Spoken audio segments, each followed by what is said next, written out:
Morning mga kaloidi. Ito pa pala ang part 3 ng pasasalamat namin. Hindi karamihan ng variety ng food kumpara sa mga unlimited restaurant. Pero panalo naman ng mga lasa. Meron po pala silang bakareta. Kala ko kung ano yung bakareta. Yung pala ay bakang kaldereta. Meron silang fries, nachos, makikiraan po, nagbibideo lang po. Meron din silang vegetable salad. Panalo yung white sauce. Yung boyfriend mo panalo, echo. Meron din po palang silang soup. Yung bakareta nila, palitan natin ang pangalan. Gawin nating bakaretang dagat. Naman bakaretang dagat. Napasobra sa ala. Kaya pala, bihira lang kumain ng bakareta. Let the introduction begin. Dalawang lalaki po si Sugar at Coffee. Fantastic Four po yung apat na babae. Miss Wendy lang po ang may asawa dyan.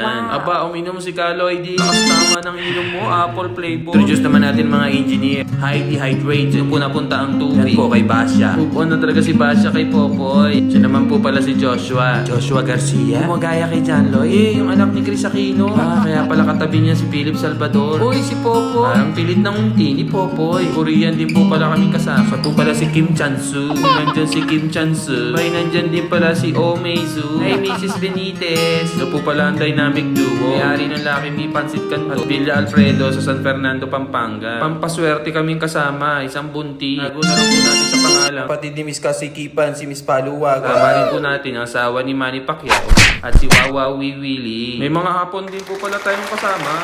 Sayonara!